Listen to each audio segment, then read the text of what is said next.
बुलेटिनच्या सुरुवातीला महत्त्वाची बातमी आहे एका महत्त्वाच्या भेटीसंदर्भात।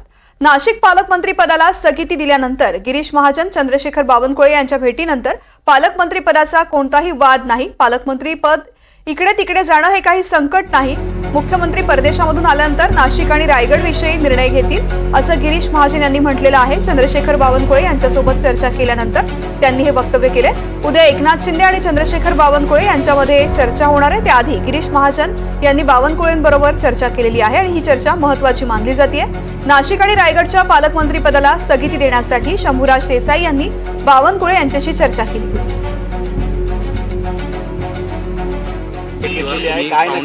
बावनकुळे साहेबांची माझी भेट मंत्रालयात झाली। आम्ही इथे बसलो, पण इथे कुठे पालकमंत्र्याचा विषय नाही। संघटनात्मक आमचे सगळे पदाधिकारी महामंत्री बसलेले आहेत, म्हणून मलाही बोलवलेलं होतं उत्तर महाराष्ट्र संदर्भावर चर्चा करायला।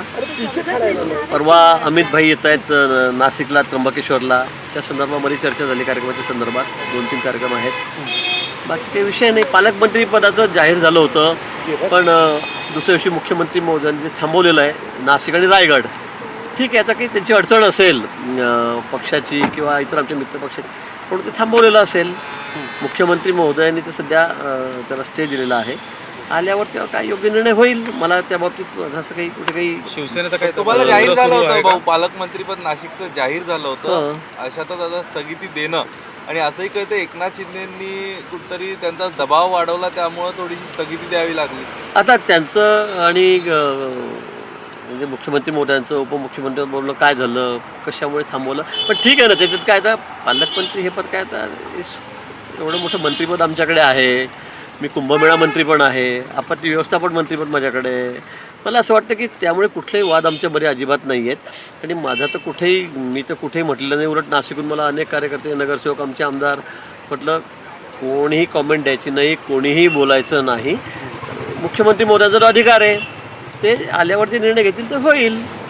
त्यामुळे कुठेही अशा पद्धतीने आहे काही आपले पक्षशिस्तीत बसत नाही। मी जबाबदारी तुमच्याकडे आहे, ऐतिहासिक क्षण असतो आणि अशावेळी पालकमंत्रीपद आपल्याकडे असणं हे काहीसं सोयीचं किंवा अभिमानास्पद असतं। अभिमान वगैरे काही नसतो याच्यामध्ये। पालकमंत्री पद आहे म्हणजे अभिमान आहे अशातला कुठलाही विषय नाही आहे।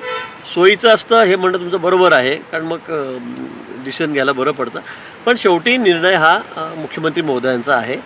मला वाटतं ते आल्यावर शिंदेसाहेब ते बोलतील। तुम्ही संकटमोचक आहात महायुतीचे आणि तुमच्यावरच असं संकट आलंय आता पालकमंत्री। मला नाही वाटत ते माझ्यावर संकट आहे म्हणून, तुम्ही सांगता संकट आहे म्हणून। पालकमंत्रीपद इकडे तिकडे होणार काही संकट आहे का? संकटाचं खातं माझ्याकडे, डिझास्टर मॅनेजमेंट आपत्ती व्यवस्थापन खातं माझ्याकडे आहे। मला कुंभमेळा मंत्री म्हणूनही घोषित केलेलं आहे। तर मला असं वाटतं की याच्यामध्ये मला की फार अन्याय झाला क्या होतोय असं नाही। मुख्यमंत्री महोदय आल्यावर या संदर्भामध्ये योग्य निर्णय घेतील।